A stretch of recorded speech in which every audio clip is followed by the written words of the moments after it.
Lwaki bangi tugamba mbu Katonda tategeerekeka? Tugenda kwetegereza ekyokwiga kino, naye kino ky'ekyokuyiga wandigambye kiyinza okuba nga si kyangu nnyo. Kwe kulaba twetaaga tusabe Katonda tuwe ku mwoyo atubikulire tusobole okutegeera. Katusooke tuweeyo okusaba ab'emikwano, katusabe. Mukama Katonda ow'ekisa era nnyini buyinza, tukwebaza Mukama nga tugenda okuyiga ku ky'okuyiga kyenzikiriza nti kye kisinga obukulu okukira ebyo byonna bye tuyinza okulowoozaako okuyiga mu nsi muno, nga kwe kutegeera eyaliwo era alibaawo. Bikula ku magezi gaffe tukutegeere gwe yatutonda, atubeezaawo era essuubi lyaffe. Mukama tetusaanira na kwogera ku linnya lyo, naye tusaasire era otusonyiwe obutali butuukirivu bwaffe bwonna era otulongoose kubwa Mukama waffe Yesu Kristo. Amiina. Ngeno yenyanjula mu lutambi luno buno bwemu ku bubaka bwe tukkiriza nti obuvunaanyizibwa eri okuwanirirwa n'okulangirirwa aba Good Heart Investment Ministries, nga tukkiriza nti ekigendererwa ekikulu n'omulamwa nti kwe kuyamba abantu okutegeera ebirabika nga ebitategeereka Katonda omu era n'okwagala kwe, naye nga y'essaala yaffe n'okusuubira nti bujja kubayamba okubeera n'okutambuza obulamu obw'ekigendererwa wansi w'okwagala kwe. Abantu babeere nga basobola okutegeera obulungi engeri ya Katonda waffe era baagale okutambuza obulamu obw'omuwendo ogw'olubeerera, era w'erinnya lya Katonda liweebwa ekitiibwa.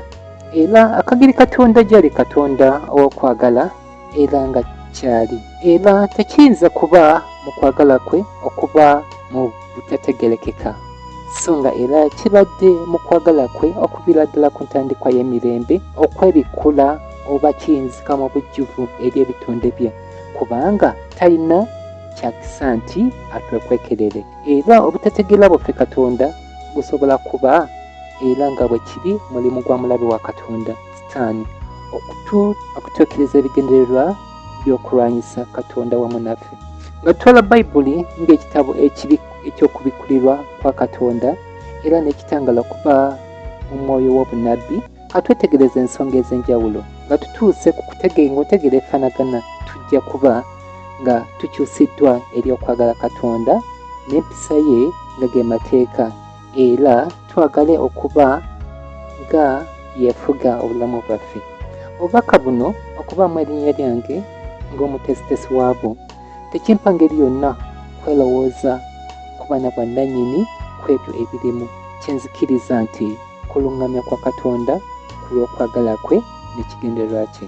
Mpozzi ng'oggyeko ekyo nyimirirawo nga ndi mweteefuteefu okubuwanirira kubanga kye kiri ku ntikko y'okumanya kwange n'okutegeera kwange. Kitwetaagisa okwesiga Katonda n'ekigambo kye ye Bayibuli, naye kino kikulu ddala. Katonda ayinza okuba nga yali alimbyeko. Ebyawandiikibwa bigamba Katonda si mwana wa muntu kulimba. Waliwo enjogera mu bantu nti kati olwo nkulimbe nfunemu ki, nga kino kiba kitegeezaamuko nti omuntu bw'aba nga alina ekigendererwa aba n'olukusa okulimba. Kyo nga bwe kiri eky'ennaku lwakuba ensi yafuuka ya bufere, nakimanyi nti ali mu kulimba akubbe akugamba neesiga, naye nno Katonda waffe si bw'ali, talina kigendererwa kyonna kulimba, nga n'ekisinga mutukuvu ye mu ye temuli kibi, n'olwekyo yeesigika. Ng'abayizi ba Bayibuli ng'ekigambo kya Katonda, waliwo embeera za mirundi ng'ena oyinza okukemebwa nti oba Katonda yalimbako. Katwetegeeza embeera esooka. Olunaku lwe muligulyako temulirema kufa, nga bino wandigambye tujja mu kitabo ky'Olubereberye essuula ey'okubiri olunyiriri olw'16 n'olw'17. Bayibuli etugamba nti Adamu yafiira ku myaka 93 okusinziira ku Lubereberye essuula ey'okutaano akanyiriri ak'okutaano. Mbu Katonda we yalimba bw'abanga Adamu yali alina okufiirawo yawangala ebbanga eryonna? Lindako. Katonda okubanga yabambaza amaliba kitegeeza nti endiga yattibwa ku olwo okubika ku kibi kyabwe. Bassebo ne bannyabo, Katonda kyayogera yali akitegeeza, naye ng'oggyeko ekyo ddala Adamu yaweza olunaku. Bayibuli waliwo kyetuyigiriza ku Katonda bwe tugenda mu Peetero ekyokubiri essuula ey'okusatu akanyiriri ak'omunaana wagamba nti naye kino temukyerabira abaagalwa nga eri Mukama waffe olunaku olumu lulinga emyaka 100 naye n'emyaka 100 giringa olunaku lumu. Nga kino kitegeeza ki? Kitegeeza kino kuffe ebbanga ery'emyaka gyaffe 100 mu ndaba ya Katonda luba lunaku lumu. N'olwekyo Adamu teyawangala kweza lunaku mu ndaba ya Katonda, so nga teri muntu eyali aluwezezza. Nuwa eyasingako yafiira ku myaka 95. Kino tukitadde ku mabbali. Katugenda ku kyokubiri. Mbagamba mazima nti waliwo abayimiridde wano abatalirega ku kufa okutuusa lwe baliraba obwakabaka bwa Katonda. Nga bino bitujja wandigambye Yesu yagamba abayigiriza be okusinziira ku Luka essula y'omwenda olunyiriri olwa 27 ne Mako olunyiriri essula y'omwenda olunyiriri olusooka, ng'ate beebi ne Matayo essula y'e16 olunyiriri olwa 21. Kakati mbu wakyaliwo ku bayigiriza ba Yesu akyali omulamu? Kyamazima mpawo omulamu. Ne Yesu takomangawo na guno gwaka. Kati Yesu yalimba ekyamazima. Okutuukirira kwa kino kyekyo ekyabeerawo ku lusozi olw'okufuusibwa. Emboozi eri mu Luka essula y'omwenda okuva ku nnyiriri lwa 1:8 okutuuka ku lwa 6:6. Yesu bwe yafuusibwa n'amasamasa nga bw'ajja okukomawo mu bwakabaka bwe, tulaba Eriya ne Musa bwe baka ne beeyoleka. Jjukira yagamba kummwe abamu kummwe ku lusozi yatwala baani? Okusinziira ku Luka essula y'omwenda olunyiriri lwa 2:8 tulaba nti yatwala Peetero, Yokaana ne Yakobo era be baamulaba. N'olwekyo teyalimba. Okwo kwe kwali okutuukirira kwekyo. Katugendeko ku kyokusatu. Naye eby'olunaku olwo oba ekiseera ekyo tewali amanyi, newankubadde bamalayika bali mu ggulu, newankubadde omwana, wabula Kitange. Bino nga bye biri mu Mako essula ya 13 olunyiriri lwa 32 ne Matayo essula ya 24 olunyiriri lwa 36. Oyinza okubuuza nti Yesu ali ekimu ne Katonda era Katonda abeera atya nga tamanyi lunaku lwagenda kukomawo? Abekennenya ensonga banyonyola nti newankubadde obuwandiike busoma bwe butyo, naye statement ya Yesu yali etegeeza bweti ti naye ku by'olunaku olwo oba ekiseera ekyo eky'okukomawo kwe tewali muntu alina kulumanyisa, newankubadde bamalayika abali mu ggulu, kabeere ye yennyini, wabula Kitaawe yajja okulumanyisa. Kati ndowooza kikola amakulu, yejjako obuvunaanyizibwa bw'okubuulira abayigirizwa ekyo. Naye yali amanyi kubanga yagenda mu maaso okubawa obubonero ku lw'abagoberezi be okumanya nga ekiseera kisembedde. Nga n'ekigendererwa mu kyo, Katonda yagala abantu be okubeera nga beeteeseteese buli kaseera. Si nsonga oba Yesu wakusanga ng'okyali mulamu, kubanga tolina galanti ku bulamu bwo, so nga osobola okuwummula essaawa yonna, naye ekizibu kiba nti ofiiridde mwami. Y'ensonga lwaki ekyo yakyesigaliza waleme okubaawo olukusa omuntu yenna okulagajjala. Tugende ku kyokuna. Laba nzija mangu bwe tugenda mu kubikkulirwa essula ey'okusatu olunyiriri lwa 11, kubikkulirwa essula eya 22 olunyiriri lwa 7, kubikkulirwa 22 olunyiriri lwa 12 ne kubikkulirwa essula eya 22 olunyiriri olwa 2. Awo wonna tulaba Yesu nga tugamba nti akomawo mangu. Yesu yagamba akomawo mangu.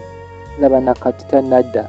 Kati tuyinza okugamba nti Mukama aludde, n'olwekyo yandiba nga yali alimba. Bayibuli etuyigiriza ki mu Peetero ekyokubiri essula ey'okusatu ey'omwenda? Wano wagamba nti Mukama waffe talwisa kyasuubiza ng'abalala bwe balowooza okulwa, naye agumiikiriza gye muli nga tayagala muntu yenna okubula, naye bonna batuuke ku kwenenya. Naye ddala Yesu aludde? Okusinziira ku pulaani y'eggulu ky'ekibuuzo. Ng'abayizi ba Bayibuli ate abalina n'ekitangaala ekikirawo okuva ku bitabo by'omwoyo w'obunnabbi, kino kye tulagibwa ku bw'enkola n'empisa ya Katonda. Katonda munna lunaku lwa 7 mwita omusebenetedde mu nkola ye. Akola ennaku 6 olw'omusanvu ne basabbiiti ye oba kiyite kiwummulo kye. Okuva omuntu yayonoona, Katonda yatandika omulimu gw'okukola okulokola omuntu. N'aguwa ennaku 6 mu kigera kye nga Katonda. Olunaku lumu olwa Katonda ze zaffe abantu 1000. N'olwekyo ennaku 6 gy'emyaka 6 giddirire sabbiiti ey'emyaka 1000 nga banonde bali mu ggulu. wiiki y'obununuzi ebeere nga eweddeko. Awo azikirize ekibi n'ababi, atonde ensi empya nga ge maka g'abanunule. Mu bufunze vulugu w'omunsi ono yenna oba olutalo wakati wa Kristo ne Sitaani, Katonda yaluwa okugenda mu maaso okumala emyaka 600 gyokka enkomerero etuuke. Naye kati oyinza okubuuza, kati olwo tutuuse wa mu lugendo lw'omugga gw'ebiseera guno? Mwoyo w'obunnabbi akiraga nti okuzaalibwa kwa Yesu, okubatizibwa kwa Yesu mu mwaka gwa AD 27 n'okufa kwa Yesu mu AD 31, bino byali bilambika entiko y'emyaka 400 nga Sitaani alwana naye okuteekawo obwakabaka bwe, ekitegeeza nga ekyabulayo emyaka 200 nga ze nnaku 2 okuweza ennaku 60 ez'okukola. Bwe tugattako tutuuka ku myaka ki? Bwe tukwata omwaka gwa AD 27 tugattako emyaka 200, tutuuka waneeno mu maaso we tulaga ku mwaka gwa 2027. So nga ate bwe tukwata ku wanigambye omwaka gwa kufa kwa Kristo ne tugattako emyaka 2000, tulatuuka ku mwaka guno ogwa 2031. N'ekirala ekyewuunyisa, Katonda yawa abantu okubala emyaka egyasooka 4,000 twabala tukkirira paka okuzaalibwa kwa Yesu. Awo ate ne tutandika okubala nga twambuka paka wano we tuli. Gino si myaka gyaffe ng'abantu, kubanga ffe teri akyasusa myaka 12, naye tubala myaka gya nsi. Naye lwaki tubala emyaka gy'ensi? Ekyamazima eno ensi olw'ekibi yafuuka bbomu eri mu kubala, nga obudde Katonda bwe yagiwa bwe bunaggwaako ng'etegulukuka nga yijja okubeera enkomerero. N'olwekyo byonna bye tuli mu kugira n'okwejinga mbu tukulaakulanya ensi eno bya butaliimu. N'olwekyo Yesu tannakerewa, naye tuli mu kiseera kyennyini tulina okubeera nga tutegeeze kyonna ekyokubawo kakisobola ddala okubaawo. Yenno Sitaani akimanyi bulungi nti ekiseera kye kigenderedde. Kwe kulaba baakozesa tuli baakubalaba nga bongeramu okubugutana, n'enkyukakyuka nnyingi ze twatandika okulaba mu mwaka gwa 2000 n'ebirala bingi tuli baakubiraba nga bibeerawo. Naye bwe tugenda ku wanigambye mu kitabo ky'okubikkula essula y'e12 olw'12 wagamba watya: zisanze ensi n'ennyanja kubanga omulyolyomya se gye muli ng'alina obusungu bungi, ng'amanyi ng'alina akaseera katono. Ng'abayizi ba Bayibuli teyigiriza nti Katonda ayinza okukeerewa n'ayingirako mu lunaku lwa Sabbiiti ey'emyaka 1000. Okugeza, Yesu yatutegeeza mu Matayo essula ya 24 olunyiriri lwa 22 ti nnaku ezo singa tezaasalibwako tewandirokose buli alina omubiri, naye olw'abalonde ennaku ezisalibwako. So nga tumanyi mu biseera olunaku lwa wiiki olw'omukaaga bwe lutuuka, oba twagala oba tetwagala, oba tumanyi oba tetumanyi, enkeererera Sabbiiti ya Mukama Katonda. Ndowooza b'emikwano, kati Katonda tuyinza okumwesiga lulambalamba awamu n'okwesiga ekigambo kye kyeyawandiisa nga ye Bayibuli. Kati katwolekere ekyatuleese zeeyo mbu Katonda atategeerekeka. Kati tunategeera Katonda gwe tutalaba, tulina okusooka okwekaliriza engeri y'omuntu, kubanga kye kifaananyi kya Katonda. Ekinyusi ekikulu kutegeera Katonda, naye katusooke twekkaanye ekifaananyi kye nga ye muntu gwe tumanya obulungi. Tusinzire okwo okutegeera engeri ya Katonda nga tumujja ku kifaananyi kye omuntu. Ekifaananyi kya Katonda tukirabira mu ngeri za mirundi esatu. Waliwo engeri ey'omubiri ogulabika n'amaaso, waliwo engeri ey'empisa giyite enneeyisa, n'engeri ey'okusatu waliwo engeri gye tugamba egendako ebuziba. Katandikire ku ngeri y'ekifaananyi nga gwe mubiri gwe tulaba n'amaaso. Mu katikisimu ey'Ekikatuliki mulimu ekibuuzo ekigamba ti Katonda y'ani? Ne bakiddamu bwe bati: kino kye ky'okudibwamu kiweebwayo, ti Katonda mwoyo mwereere talina mubiri. Naye eky'okuddamu bwe kityo sikiyinza kuba nga kisinzidde ku Bayibuli oba kuba ekituufu, era kirina kuba nga kiva ku ndowooza ya kintu buntu oba entegeera eri mu kuluŋŋamya kw'omulabe wa Katonda. kubanga kiggalirawo ddala mbagirawo okubuuza okwandisuseekaawo okutegeera Katonda y'ani, kubanga kifunza nti Katonda tayinza kutegeerekeka kubanga omwoyo kyeki tekitegeerekeka. Naye waliwo ekibuuzo kino, singa tekyali kuyingira kwa bujeemu eri Katonda nga kyekibi, Katonda yandibadde yeeyoleka mu ngeri ki gye tuli? Oba kino ekyamazima Katonda yakyalira bazadde baffe abasooka nga bakyali mu Adeni, kati awo mu ngeri ki gye bamulabirangamu? Oba nakino mu ngeri ki abanunule mwe bajja okulabira Katonda mu ggulu n'okuyita mirembe gitaliggwaawo? Tulina we tuyinza okukijjambu mu byawandiikibwa nti Katonda ayinza okuba ng'afaanana nga gamba omusota oba ng'ekiwuka oba ng'omuti. Kye tusobola okujja mu byawandiikibwa kiri nti afaanana nga ekifaananyi kye nga ye muntu, alina emikono, amaaso, amatu n'omutwe, era alina obusobozi ng'obwo obwogerebwa eri abantu. Katonda ayogera, atuula, atunula, awulira n'ebirala. Ekyenjawulo Katonda kyalina okuva ku bantu nti ye taliiko kugerekebwa mu ndabika ye n'obusobozi bwe nga bwe kiri eri ffe abantu, yagereka ebirala okuba nga bwe biri. Wankubadde Katonda munene naye tuleme kuubwa nti alabika nga njovu, kino tuli bakwongera okukitaggulula mu maaso ko. Ekyokubiri, katugende ku kifaananyi eky'empisa ya Katonda, ekifaananyi eky'empisa. Singa tekyali lwa kuyingira kwa bubi, omuntu mu neeyisa n'empisa yandibadde oba yalina kwolekera mu mpisa ng'eya Katonda ey'okwagala, ekisa n'obutuukirivu. Eky'omukisa omubi, kino ekifaananyi kyasiimuuka. Bino byonna ne bisikizibwa okwelowoozaako, amalala, embogo, obukambwe n'obutali butuukirivu. Giyite emize emibi oba emize egy'obubi, ng'eno emanyiddwa nga y'empisa ya Sitaani, era eyatwekakatikako okwefuula nga Katonda waffe ow'ekicupuli. Bazadde baffe bamukkiriza okuyita mu bujeemu. Ate nno wulira engeri egendako ebuziba eyanjulula. Wano tugenda kwekkaanya tukomekerere nga tutegedde ddala engeri y'omuntu okuviira ddala kw'oyo bw'ali ekifaananyi, era tujja kulaba ekitundu ekyokusatu ekikola omuntu ng'oggyeko ebibiri ebimanyiddwa nga gwe mubiri n'omwoyo.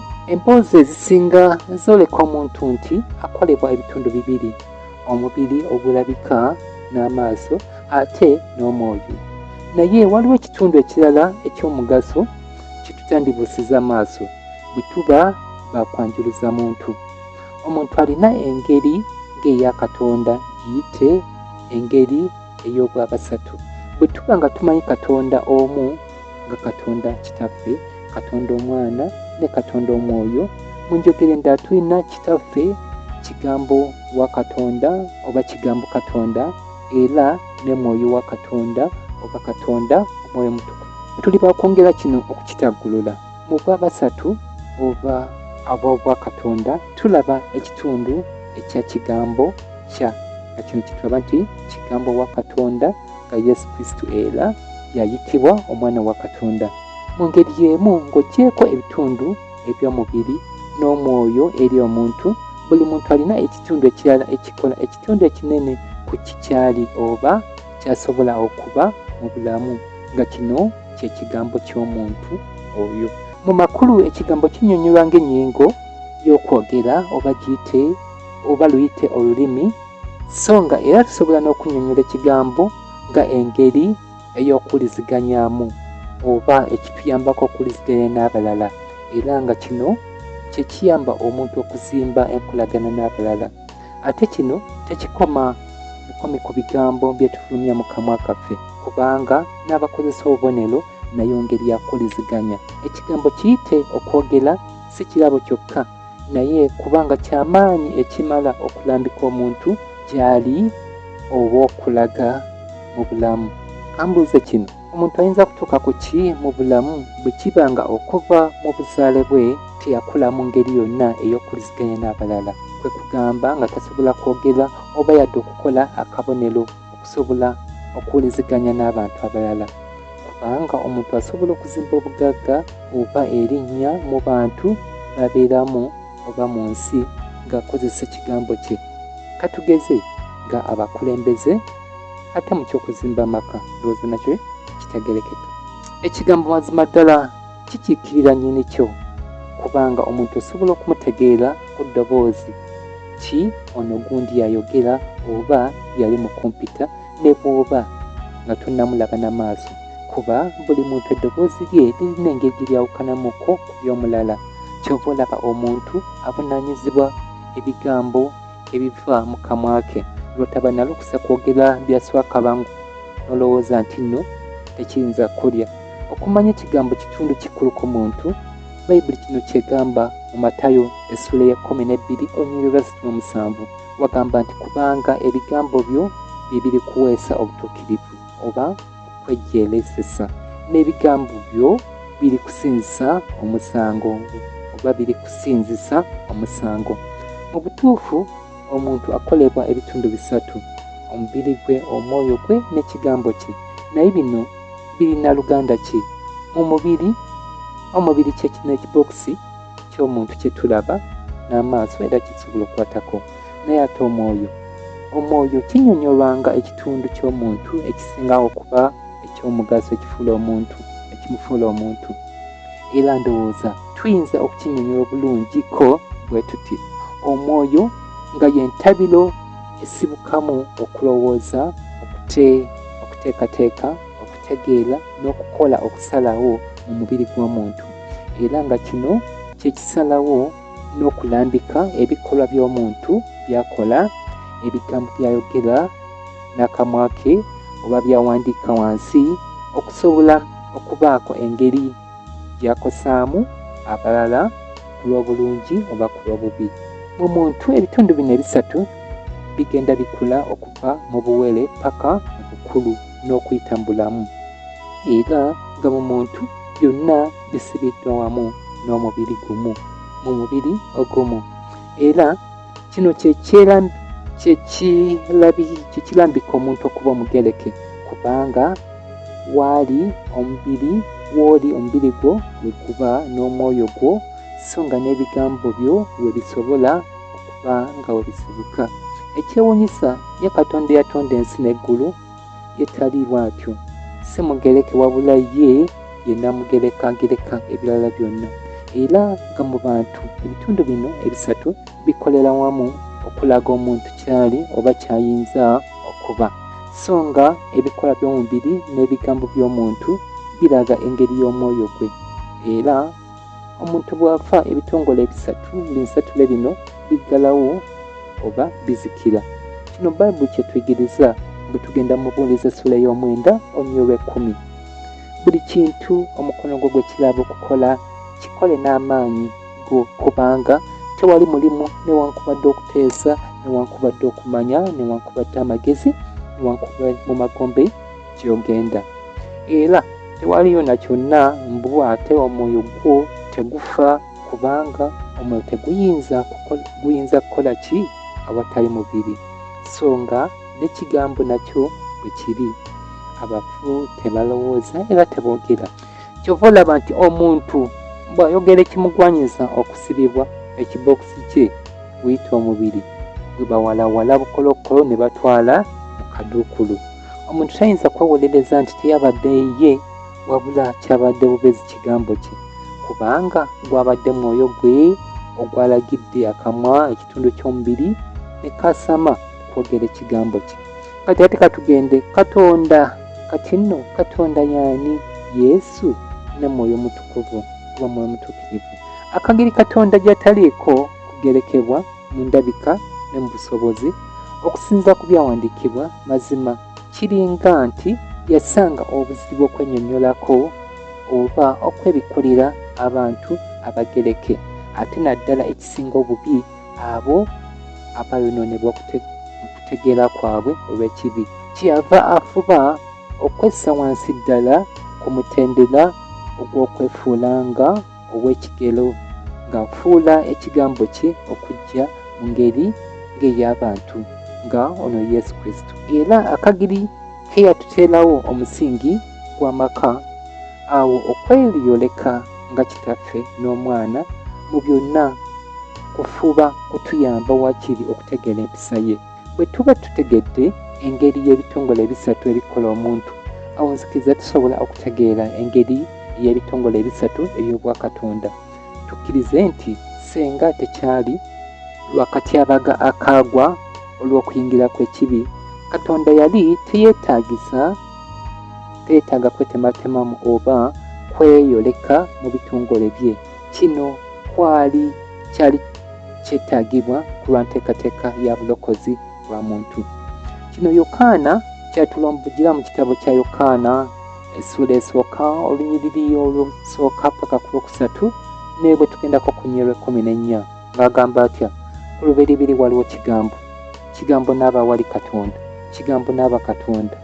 Oyo yaliwo ku lubereberye awali Katonda. Ebintu byonna byakolebwa ku bw'oyo, era awatali ye tiwakolebwa kintu na kimu ekyakolebwa. Kigambo n'afuuka omubiri n'abeera gye tuli, ne tulaba ekitiibwa kye, ekitiibwa ng'ekyoyo eyazaalibwa omu yekka kitaffe, ng'ajjudde ekisa n'amazima. So nga ne Pawulo kino naye akirombojja mu Bafiripi essula ey'okubiri olunyiriri olw'omukaaga paka olw'omunaana, ng'agamba atya: oyo bwe yasooka okubeera mu kifaananyi kya Katonda teyeerowooza kintu ekyegombebwa okwenkanankana ne Katonda, naye yeggyako ekitiibwa bwe yatwala engeri y'omuddu n'abeera mu kifaananyi ky'abantu, era bwe yalabika mu mutindo gw'abantu ne yeetowaaza nga muwulize okutuusa okufa. N'olwekyo si kya bubi okulaba Katonda okuviira ddala ku musingi gw'okubeera kwe. Ti ebyawandiikibwa gwe bitulaga nga Yesu oba omwana wa Katonda, kye kigambo kye ye nga Katonda. Omwoyo Mutukuvu gwe mwoyo gwa Katonda, oba ensibuko y'ebirowoozo n'ebikolwa bye ye nga Katonda, era gwe tumanyi nga Katonda kitaffe ku nsibuko ddala nga gwe mubiri gwa Katonda. Kati wano tulina omubiri gwa Katonda, omwoyo gwa Katonda n'ekigambo kya Katonda.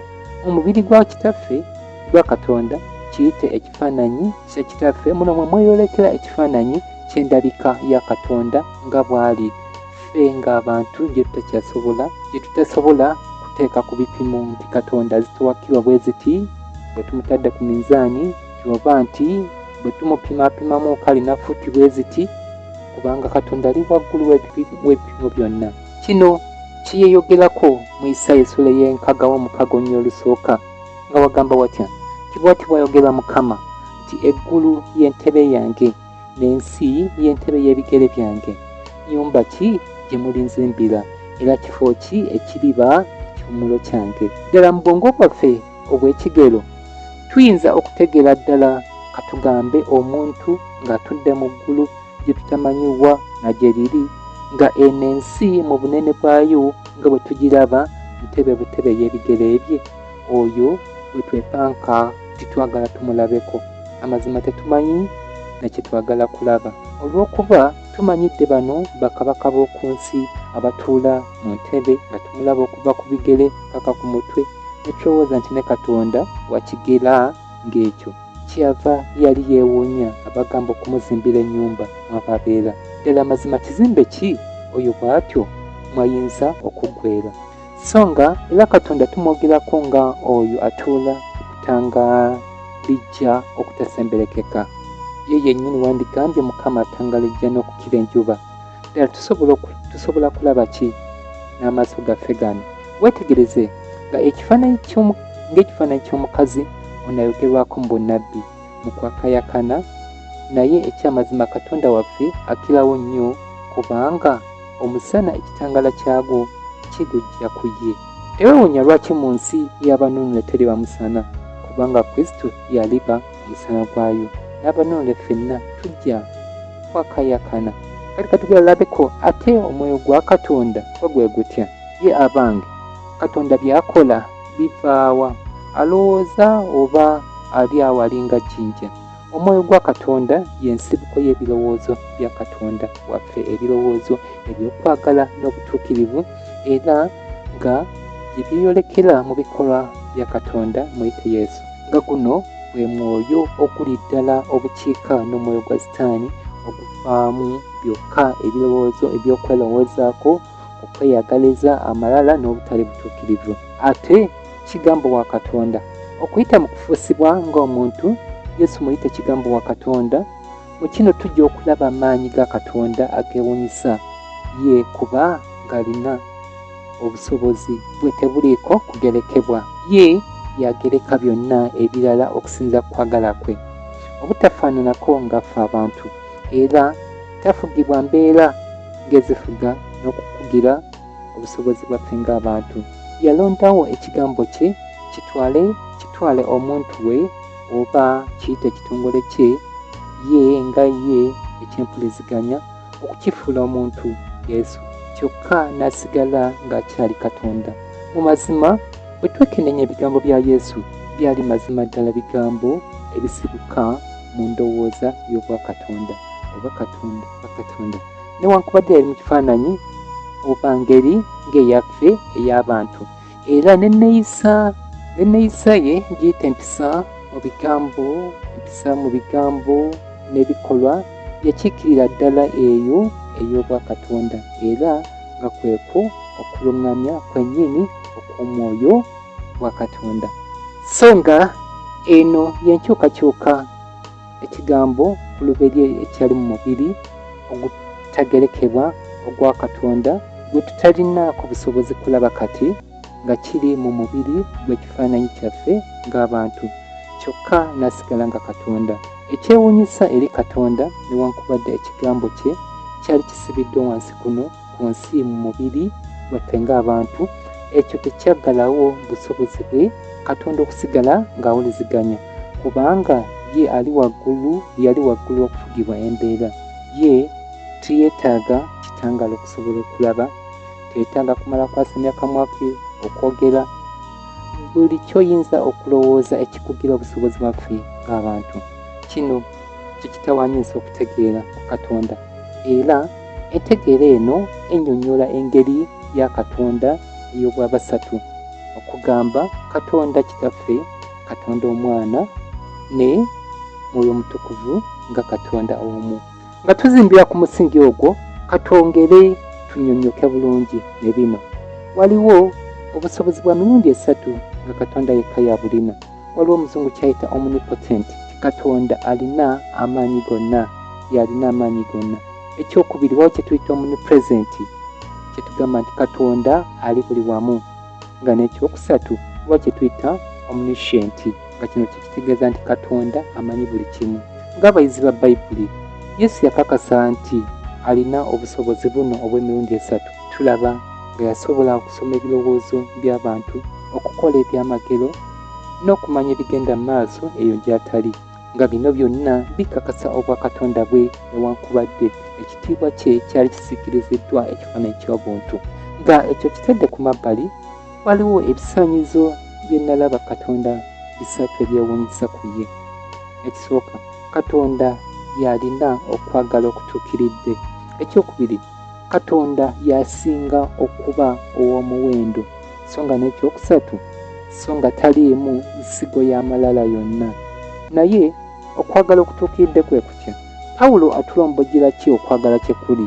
Bwe tugendako mu Bakolinso ekisooka essula y'e13 olunyiriri olw'okuna paka ku lw'omunaana, ng'agamba atya: okwagala kugumiikiriza, kulina ekisa, okwagala tekuba na buggya, okwagala tekwekulumbaza, tekwegulumiza, tekukola bitasaana, tekunoonya byako, tekunyiiga, tekusiba bubi ku mwoyo, tekusanyukira bitali bya butuukirivu, ne kusanyukira wamu n'amazima, kugumiikiriza byonna, kukkiriza byonna, kusuubira byonna, kuziriikiriza byonna, okwagala tekuggwaawo mirembe na mirembe.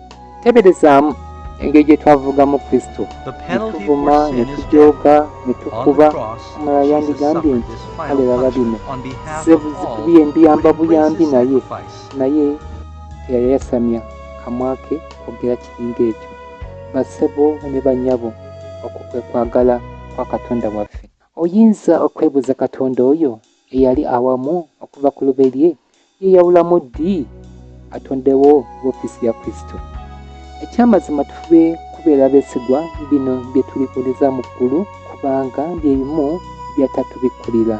Naye kino kyali nga Lusifa tannagwa. Akageri Katonda gy'ali ng'amanyi enkomerero okuva ku ntandikwa, newankubadde si yali avunaanyizibwa ku kugwa kw'omuntu, mu kwagala kwe n'ekisa kye yali yakola dda enteekateeka ey'okujja omuntu mu kateebe bw'anaaba akaguddemu. Era eno y'ensonga yokka eyeetagisaawo si kutondawo Yesu Kristo, naye okutondawo woofiisi ya Yesu Kristo, giyite woofiisi y'omulokozi, nga ge makulu g'erinnya Yesu. Singa sigwali kizibu kya kibi, tetwandimanyiddeko kintu kyonna nga bwe kityo. Katonda yandiyimiriddewo mu bumu nga omubiri, omwoyo n'ekigambo nga bali wamu. Ye ku ky'okugwa kw'abamalayika, nabo Katonda ayinza okuba nga yali abatereddewo enteekateeka ey'okubanunula. Bwe tugendako mu kitabo ky'okubikkulirwa essula y'e12 olunyiriri lw'omusanvu agamba bwe wati: ne waba olutalo mu ggulu, Mikayiri ne bamalayika be nga batabaala okulwana n'ogusota ne gulwana ne bamalayika baagwo. Naye Mikayiri ono ayogerwako yali ani? Bwe tugenda mu kitabo kya Yuda essula esooka olunyiriri lw'9 wagamba, naye Mikayiri malayika omukulu. Ekitegeeza Mikayiri ono ye yali omukulu w'abamalayika. Naye nno n'erinnya Mikayiri litegeeza oyo alinga Katonda, nga ono ye yali Kristo nga tannajja kufuuka muntu. Wano tukakasa n'okutegeera enkola ya Katonda eyo ey'okwetowaaza nakkira wansi ku ddaala ly'ebitonde bye ku lw'okubyegayirira okudda mu kkubo ery'obutuukirivu. Era nga olutalo terunabalukawo, Katonda okuyita mu kifaananyi kya Mikayiri yegayirira Lusifa n'abaali bamwegaseeko okuva mu buyeekera bwabwe, naye ne banyoomoola okufuba kwonna Katonda kwe yakola. Weetegereze kino, waliwo abazadde abalina okwagala kye batera okukola bw'aba anayogera n'omwana omuto, n'akkakkana wansi ne babeera nga bali ku ddaala lye limu n'omuto. Kyewuunyisa eyo y'empisa ya Kitaffe ow'omu ggulu. Atwetegereze woofiisi y'omulokozi nga bw'etambuddemu. Yasooka ng'ali wamu ne Katonda Kitaffe, n'afuka Mikayiri omukulu w'abamalayika, awo n'afuka Emmanuel, Katonda ali naffe, nga ono ye Yesu Kristo, Adamu w'olyo lw'omuntu ow'okubiri. So nga bwe yaddayo mu ggulu, kati ate ye kabona waffe omukulu w'okutuwolereza mu yeekaalu y'eggulu. Weewuunye kino, Kristo ali mu ggulu yatuwolereza, so ng'ate era y'omu ye mulamuzi ne bannange ekisa kya Katonda, era mazima tulyenenya ffekka, era nga y'omu y'ow'okuba kabaka ow'olubeerera ow'ensi y'abanunule. Akitegedde agamba amiina. Ndowooza bino ekyawandiikibwa ky'omu Bebulaniya essula y'olunyiriri lw'omusanvu n'olw'omwenda nga kikola amakulu, wagamba nti newamukola okubulako akatono okubanga bamalayika, wamussaako engule ey'ekitiibwa n'ettendo, n'omufuza emirimu gy'emikono gyo. Naye tutunuulira oyo eyakolebwa okubulako akatono kuba ng'abamalayika, ye Yesu, olw'okubonaabona okw'okufa ng'assibwako engule ey'ekitiibwa n'ettendo olw'ekisa kya Katonda, alyoke aleke kufa ku lwa buli muntu. Kati olaba, buli lw'obalukawo akatyabaga akazikiriza mu bitonde bya Katonda, tatuma butumi, naye afuna engeri gy'abyenyigiramu nga ye okununula ebitonde bye. Bamalayika baweebwa omukisa ogwo, naye bagunyoomoola era ne gubayitako. Naffe mu bufu bwe bumu n'atuwa omukisa gwe gumu ngaffe, nga kya kitalo naffe bwe tube bakugunyoomoola. Naye Katonda Kitaffe bwe tutalaba afaanana atya nga ye, nga bwe twakirabye emabega nti Katonda si ndowooza bulowooza oba nti muzimu, naye gy'ali nga omuloodi afuga obwesedde n'obwesedde bw'ensi n'ebitonde byonna. Tetumulaba kubanga twafiirwa obusobozi bw'okumulaba bwe twajeema ng'olulyo lw'omuntu mu Adeni. Naye kale okuyita mu butonde, Katonda tusomesa amasomo mangi bwe twandisinziddenga okumutegeera. Okugeza tutera okugamba nti omwana yafaanana maama we, si kyo? Naye ate n'ekitaba kya bulijjo okugamba nti maama yafaanana omwana we, kubanga ani yasooka okubaawo? Ku maama n'omwana, ekyamazima omuzadde yasooka okubaawo. N'olwekyo twandigambye nti Katonda afaanana nga ffe, naye ye yasooka okubaawo. N'olwekyo ffe tufaanana nga ye mu ngeri ye, mu kifaananyi ekyawamu, naye si mu bunene yadde mu busobozi. Katonda musukkulumu ddala. Twala ebyokulabirako bino. Tuyinza okuba n'ebifaananyi by'abantu nga biri mu alubamu, naye si bantu bennyini, kubanga teri muntu ajja mu alubamu ya bifaananyi. Bisobola okuba ebifaananyi eby'ennyumba, naye si nnyumba, kubanga mpaawo asobola kusula mu obufaananyi ekyennyumba. Abaana abato babeera n'ebiddole ng'eby'abantu, naye bino tebibeera bantu baddala. Babeera n'ebiddole eby'emmotoka, naye zino teziba mmotoka za ddala. Ebifaananyi bufaananyi newankubadde birabika ate nga tubikwatako. Ekyenjawulo ffe tuli bifaananyi ebirina obulamu nga Katonda naye bw'ali omulamu. Bayibuli kyetugamba mu Lubereberye essula esooka olunyiriri lwa 16 wagamba nti Katonda n'ayogera nti tukole omuntu mu ngeri yaffe era mu kifaananyi ekyaffe. So luba nno tewali busa, waliwo eyateeka Yesu ku nninga abalaga kitaawe. Yesu yamuddamu atya? Bwe tugenda mu Yokaana essula ya 14 olunyiriri lwa 8 paka ku 11 wagamba bwe bati, Filipo n'amugamba nti Mukama waffe tulage kitaffe, kale kinaatumala. Yesu n'amugamba nti kasookedde mbeera nammwe ebiro bingi bwe bityo, era totegeeranga? Filipo, alabye ku nze ng'alabye ku kitange. Kiki ekikwogeza ggwe nti tulage kitaffe? Tokkiriza nga nze ndi mu kitange ne kitange ali mu nze? Ebigambo bye mbagamba nze sibyogera ku bwange nzekka, naye kitange bw'abeera mu nze akola emirimu gye.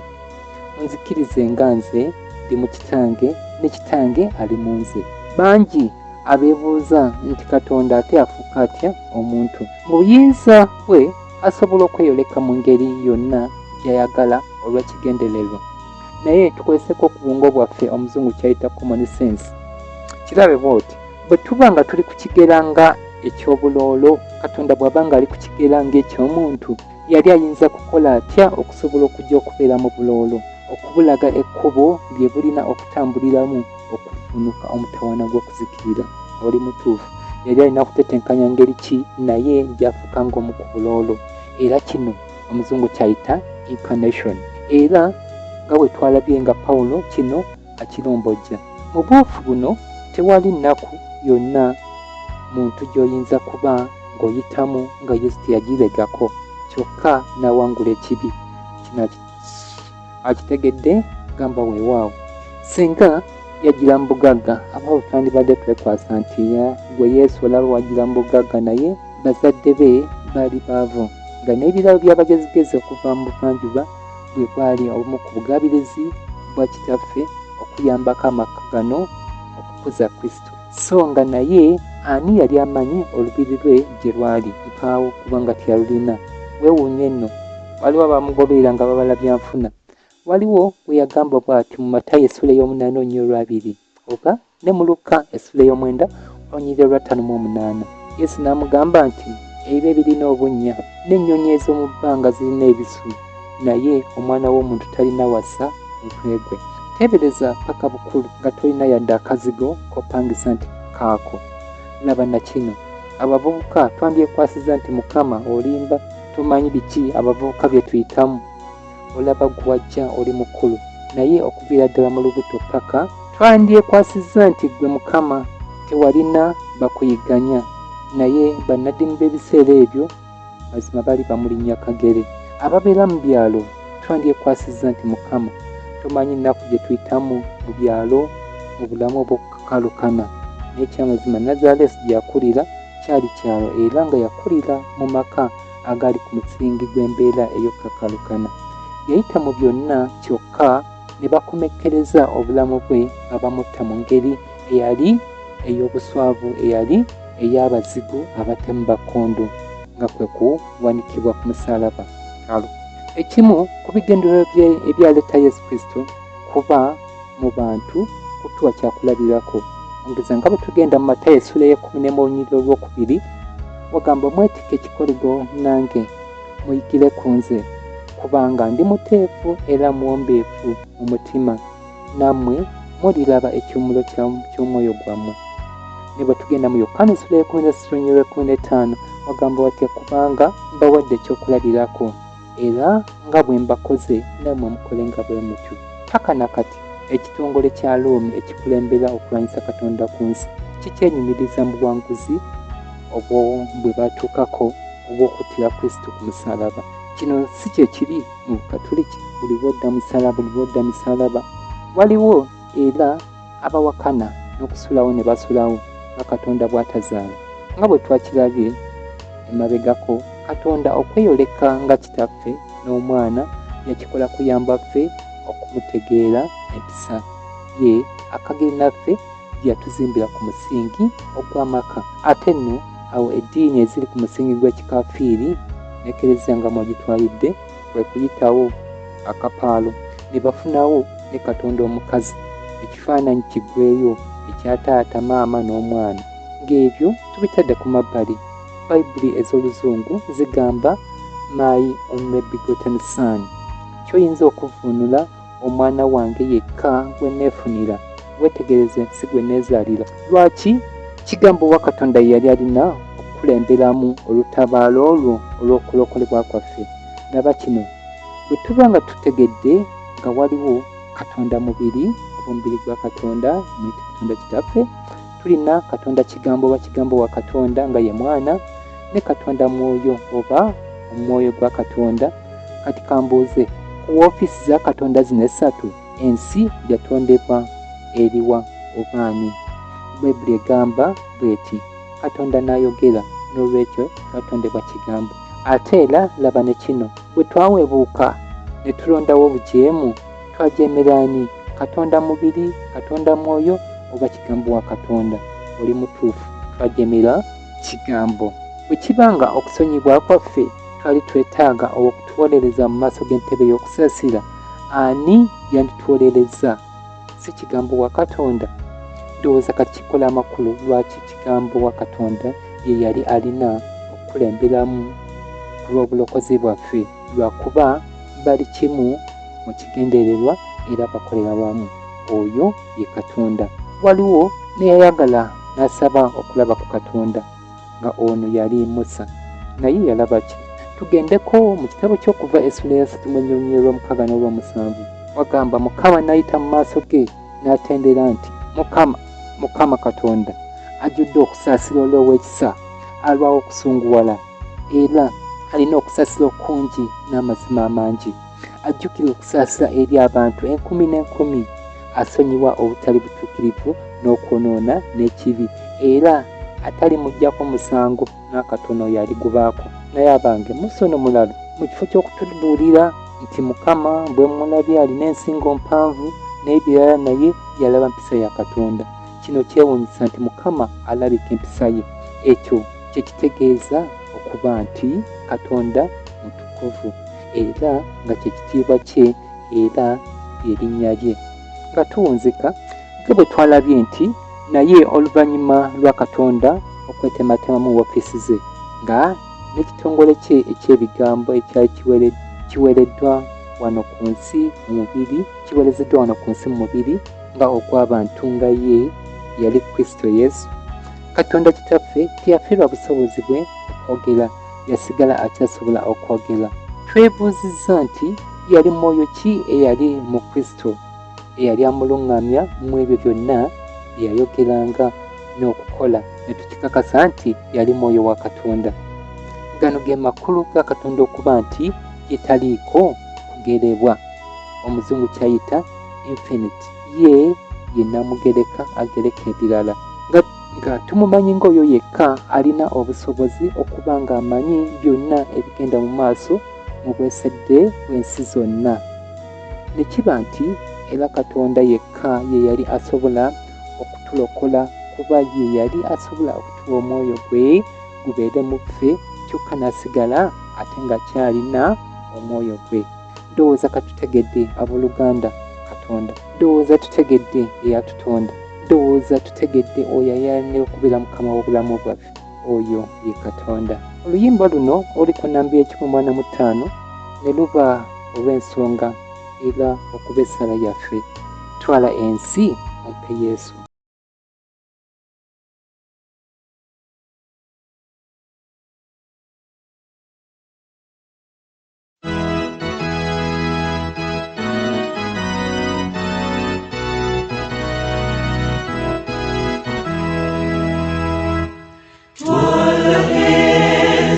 Ompe Yesu egesitebiwamo nayo kwagala kwa Yesu wokwabire jona ekisa kya Yesu kingi gawa kwagala kungi oyo eyatululula natuwa obulamu. Twala ensi ompe Yesu ye asanyusa omwoyo. Yesu wabanga akuma siriko kyentya kyonna. Ekisa kya Yesu kingi gawa kwagala kungi oyo eyatululula natuwa obulamu. Twala ensi ompe Yesu wabanga anjakira mulugendo lwange lwonna nafuna omusana. Ekisa kya Yesu kingi gawa kwagala kungi oyo eyatululula natuwa obulamu. Twala ensi ompe Yesu zenesiga kufa kwe okutuusa lwalitwala nemulaba n'amaaso. Ekisa kya Yesu kingi gawa kwagala kungi oyo eyatululula natuwa obulamu.